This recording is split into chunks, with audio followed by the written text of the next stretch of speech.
E aí, Brenão, já chegou gente aí? Já chegou gente aqui, ó. Bom dia, não me identifica. O que fazer com o meu pai que é incrédulo e me persegue sempre que pode? Como tratá-lo?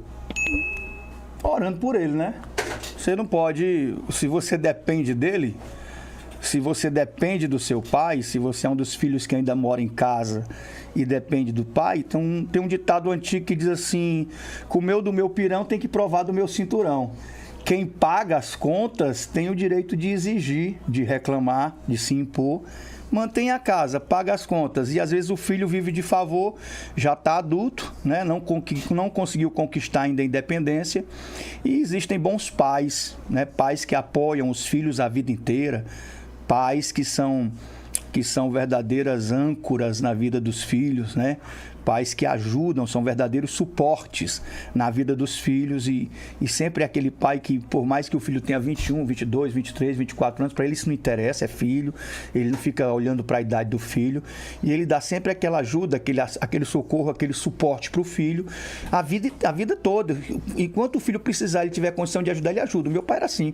Meu pai não importava se eu estava casado ou solteiro, se eu tinha um filho ou 3, se eu tinha 30 anos ou 20.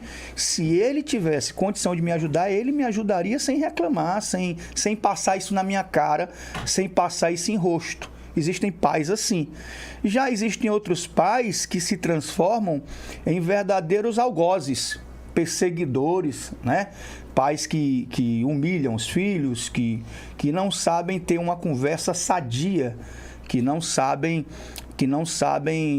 tentar lidar, não conseguem lidar com os conflitos da melhor forma possível, que magoa o filho, que humilha o filho, que passa na cara do filho isso ou aquilo e fica esnobando e passando na cara do filho isso e aquilo e consegue magoá-lo, feri-lo. Mas assim, quando a gente se converte, eu tive sérios problemas com meu pai. Mas quando eu me converti, eu passei a vê-lo com outros olhos. Agora eu me lembrei da canção, essa canção está na minha cabeça direto. Todo o meu ser se enche de bondade, né? Ao te conhecer, todo o meu ser se enche de bondade. Reina o Espírito sobre a carne. Então, assim, a experiência da conversão fez com que uma venda caísse, mudou a minha visão espiritual. E eu passei a olhar o meu pai e vê-lo com outros olhos, passei a orar por ele e passei a entender que muitas coisas que ele fazia e que ele dizia era sobre a influência que dominava a vida dele. Porque existem vários níveis de opressão demoníaca. Existem pessoas que são só influenciadas, existem pessoas oprimidas e existem pessoas possessas, que quando perde completamente a lucidez. O meu pai, quando ele bebia, na vida dele, por isso que eu costumo dizer assim, no caso dele, na situação dele, na vida dele, pessoalmente, a bebida eram portas de acesso. Era uma invocação do mal para a vida dele. Quando ele bebia e estava embriagado, ele ficava possesso. Mas ele, bom, lúcido, era a melhor pessoa do mundo.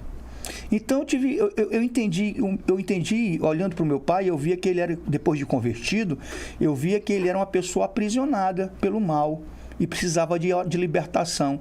E precisava de alguém que amasse, que orasse, que tivesse paciência. E é o conselho que eu dou para esse jovem: se o seu pai é o seu grande perseguidor, ame seu pai, ore por ele, tenha paciência e respeite e jamais pense em agredir seu pai, levantar a mão para ele ou fazer qualquer coisa com ele, tá bom? Ele é seu pai, tá certo? Ore por ele, porque através do seu testemunho, ao enxergar a mudança do antes e depois, eu acredito que Deus pode fazer um milagre na vida dele. Você pode ser, já que ele é o seu maior perseguidor, quando Deus permite que alguém se levante para nos perseguir, é porque Deus está nos levantando para orar por essa pessoa, né? Então, assim, eu acredito que Deus está levantando você para orar pela vida do seu pai, por isso que aumentou o nível de perseguição dele com relação a você, tá bom?